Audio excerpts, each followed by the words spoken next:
Hello，大家好，我是怪叔。咱们说起泰国啊，都知道它是旅游胜地，一般想要出国旅游的时候，泰国一般都是首选地之一。那么为什么这样一个景色优美、美食美女众多的国家会诞生出众多的灵异事件呢？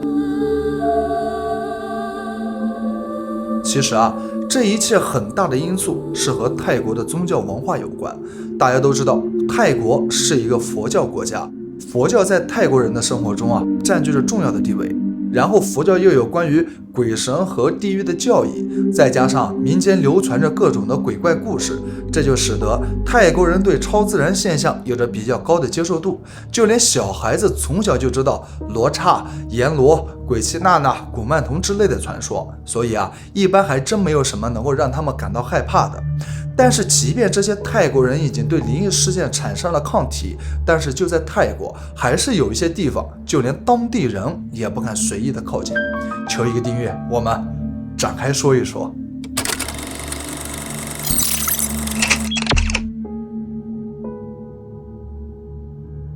在泰国曼谷的一个偏僻社区中啊，有一个被称之为厉鬼屋的民宅，是泰国最有名的凶宅之一。附近的居民从来不敢靠近，甚至不小心经过了这里啊，看到了心中都要祈祷平安。泰国的凶宅有很多，那么关于这个地方是怎么一下子就变成了泰国最有名的凶宅之一的呢？这还得从2017年9月11日泰国警方向新闻记者公布的一起离奇案件开始说起。7名曼谷的大学生晚上喝完酒之后啊，为了寻求刺激，于是便一起前往了厉鬼屋探险。但是没想到，就在他们探索完厉鬼屋后的第3天，其中5个人就开始相继的离奇死亡。先是2个人骑着摩托车相继死于车祸，并且是在同一个地方。但是根据目击者说，他们看到摩托车上不光光是这2个人，在他们后面还坐着一位身穿白裙子的女子。然而没过多久，另外3名学生竟然死于了一场火灾。这次的目击者依然说在火灾前看到了一位身穿白裙子的女子进入了房子，然后没过多久，这个房子就着火了。泰国某知名的算命师在现场和鬼魂沟通，希望不要再和剩下的2个学生纠缠。然而沟通完，这位算命师表示，这里确实有鬼魂，之所以这几位学生会相继的出事，是因为他们在房子里面亵渎了鬼魂。后来幸存下来的2位学生表示，当初他们7个人在探索鬼屋嬉戏的时候确实是说了一些轻蔑性、侮辱性的话。但是说完没多久，就看到了一位身穿白色衣服的女子在这个房子里面活动。当时7个人都害怕了，然后就赶紧的离开了这里。后来那2位学生还是在厉鬼屋这里请了僧人主持了仪式，诚心诚意的道了歉，希望能得到宽恕。而警方也在此事之后将这个房屋给封锁起来了，并且用铁丝、木条挡住了入口，严禁一切人员进入该区域。有1尊2尊恐怖雕像其实还好，很多人都能接受。但是你想象一下，你的周围放眼望去有上百个大大小小的恐怖雕像，每一个都一直盯着你，这你受得了吗？尤其是这里有些雕像都是由人体的遗骸制作而成的，这谁受得了？胆子再大的人恐怕也不敢在这里久留吧。这个地方距离曼谷差不多1个小时的路程。曾经有位巫术道行很高的和尚，就是他在这里建造了几百尊的雕像。雕像的种类有很多，有大人的，有小孩的，还有怪物的和神话人物之类的等等等等。并且这位和尚还在一些雕像中加入了巫术，在当初制作材料的过程当中就已经添加了一些骨灰、骨头、头发，甚至还有一些是拥有纹身的皮肤与制作材料混合在一起。后来这位和尚去世了以后，这个道场也就废弃了。原本这里就比较隐蔽，到处种满了树木和植物，被废弃了以后这里更加是杂草丛生，而且有很多的雕像已经被风化了，或者是被破坏了，让原本就很恐怖的氛围变得更加的诡异了。当地人认为这些雕像至今还仍然有着一些黑暗的神秘力量存在，因为有好几个当地的村民们都说晚上能看到这些雕像会动，就像是活过来一般，所以天黑之后啊，这里边就是一个禁地，根本就没人敢靠近。当然了，胆子大的人啊，哪里都有。曾经有一些小偷想要进去偷取一些雕像，但是都被一种神秘的力量给赶走了。村民们也曾尝试着挪动雕像，但是发现就算是10个人一起来，也移动不了雕像丝毫。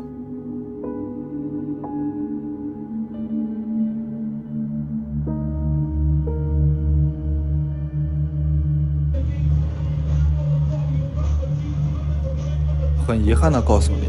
你现在看到的画面中的每一个人，大部分都已经死了。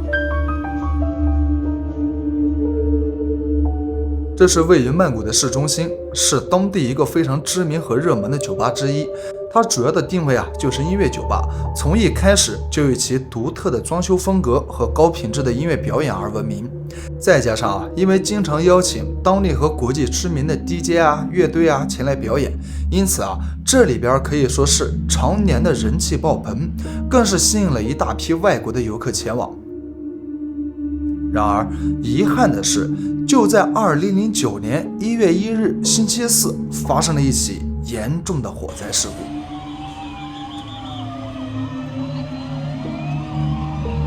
造成了67人死亡，220人受伤。这起悲剧性的事件在泰国乃至全世界的范围内都引起了广泛的关注。当时这家酒吧正是为了迎接2009年的到来，举办了盛大的新年倒数活动。当天可以说是人满为患。酒吧起火的时候，大约有1000名客人和工作人员在场。在人们冲向出口的时候，发生了踩踏事件，导致有人因为吸入浓烟、烧伤和踩踏，从而失去了生命。当救护车进入案发现场的时候，他们看见一具具的尸体横七竖八地倒在酒吧狭隘的走廊上，有一些幸存者还在不断的凄惨的叫着，就连救护人员看到这样的场景啊，都觉得是脊背发凉。然而更加巧合的是，当场活动的名字就叫做 Goodbye Santika， 并且这场活动的主题就是火焰。根据当地人说这里到了晚上，如果仔细聆听的话，还是能够隐隐约约地听到呼救的声音。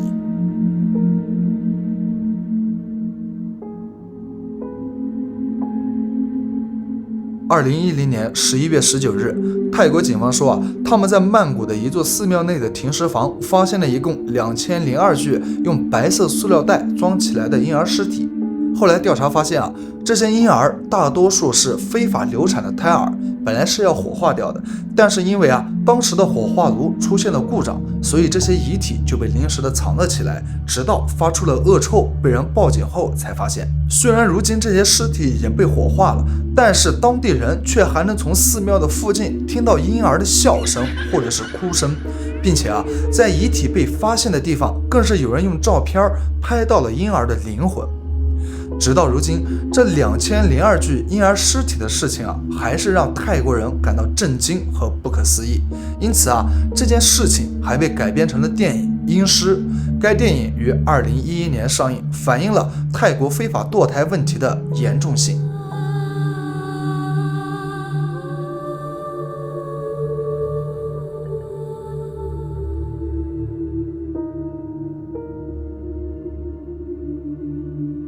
2018年3月的一个晚上，有一个路人救了一个想要跳河的女生，但是当这个女生清醒后所说的话，却是让人毛骨悚然。她说她本来是开着车经过这条路的时候却看见一个身穿红色裙子的女人坐在那个桥上面，然后这个红衣女人向她招手后就跳入到河里。她当时吓得就赶紧停车，当时也不知道是怎么回事，就是感觉脑子有点懵。但是当他清醒的时候，就是有人阻止他跳河的时候，关于自己是怎么下的车，又是怎么来到桥边的，他一概是不记得，并且他不是第一个经历这种事情的人了。据说这里有超过60个跳河自杀的案子，几乎每年至少有1-2起，多数跳河的人都没有救得起来。然而有幸运的生还者都说着同样的故事，他们都同样的看到一个女人坐在桥上面，向他们挥手后跳了河。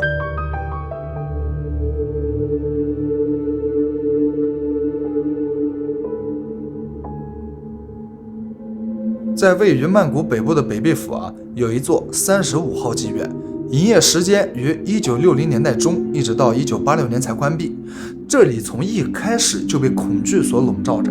40年前，这里的妓女有的是出于自愿的，但是更多的是被逼良为娼，惨遭了非人的待遇。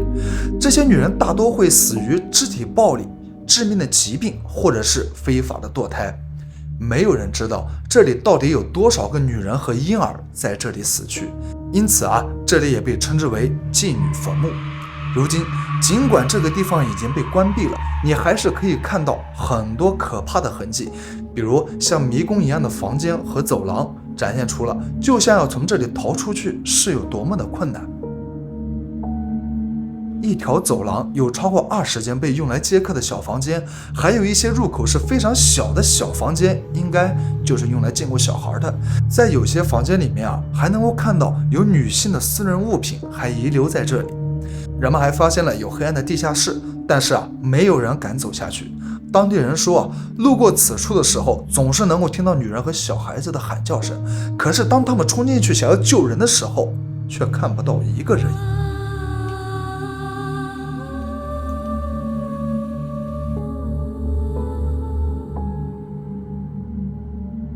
这栋32层的高楼位于高速公路旁，它已经夺走了5条人命，无论是自杀还是他杀。在废弃的20年里有3个人从建筑物上跳了下来，其中一具遗体的手腕和脚踝处显示他是被殴打致死的，另外一个人则是上吊自杀，并且在墙壁上还留下了遗言，是写给刚和他分手的女朋友的，上面写的记得好的回忆，道歉是不够的。因此这栋建筑物也被取名为5具尸体的废弃建筑物。因为这栋建筑物就在高速公路旁，有司机说了，他们在夜晚经过的时候能够看见有黑影不停地从建筑物上跳下来。他们相信这些灵魂是在为他们自杀的行为受到惩罚，不停地在感受死亡。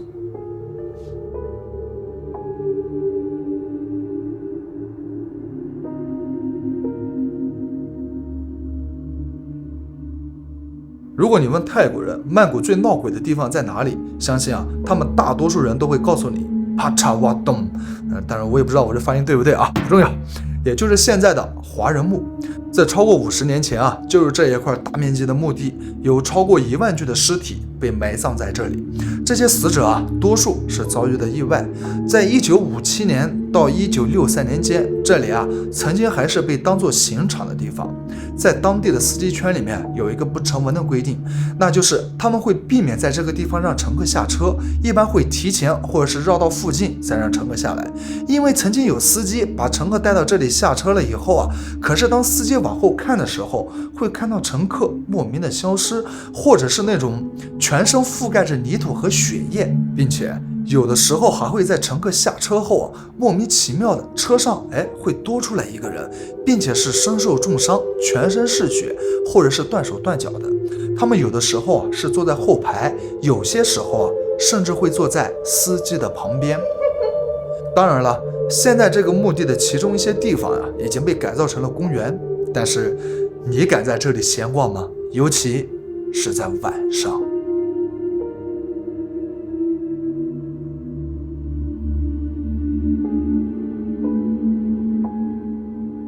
在曼谷有这样的一条路，距离我们刚刚说的华人公墓也就6点几公里，它就是位于曼谷刑事法院附近的拉查达路上的一个弯道，在当地可以说是臭名昭著。你会发现车辆在经过这里的时候都会摁着喇叭驶过，就是因为在这里已经有超过100个人死于车祸了。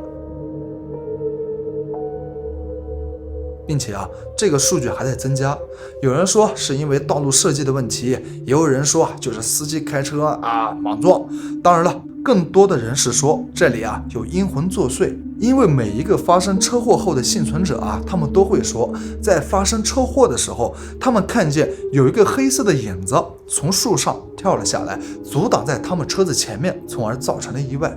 包括到现在还是能够看到人们在这里摆放了很多的贡品，其中摆放的最多的就是斑马。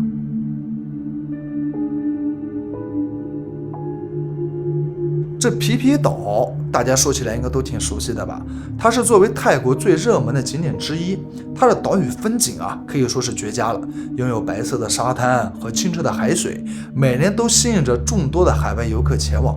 但是你们知道吗？就是这样一个风景绝佳的地方，有很多当地人是绝对不可能晚上在这里过夜的。不仅仅是当地人，就连很多导游也不会把旅游团的住宿安排在岛上。这一切啊，还得从2004年12月26日，因为印度洋发生了大地震，从而引起了巨大的海啸，导致了皮皮岛上面640人死亡，4571人受伤，1725人失踪。失踪代表的是什么？我们都很清楚。这其中啊，1086人为泰国人，639人是外国人。从此以后啊，关于皮皮岛的灵异事件就开始层出不穷。有人在晚上看到海面上站着一位欧美的女人，严格来说应该是飘着的。有旅游团晚上住在岛上的酒店里，半夜里面有半个团的人都听到了自己的房门被敲响了，可是打开门以后却看不到一个人。还有人在皮皮岛入住以后啊，被鬼魂缠身等等等等，灵异事件啊可以说是层出不穷。当地人都说啊，皮皮岛可以逛，但是千万不要住在那边。当然了，还有一些地方泰国当地人也不会去，比如啊，泰国的南部三府巴达尼、纳瓦提拉、耶拉，我这翻译的还行啊。这些地方啊，因为宗教原因、政治原因，他们会觉得比较乱、比较危险。那具体的，咱们在这里啊就不再细说了。后面啊，我也会专门的针对我们刚刚提到的10大闹鬼的地方，详细的和大家讲讲具体发生的灵异事件。有兴趣的朋友可以点点订阅，我们下期再见。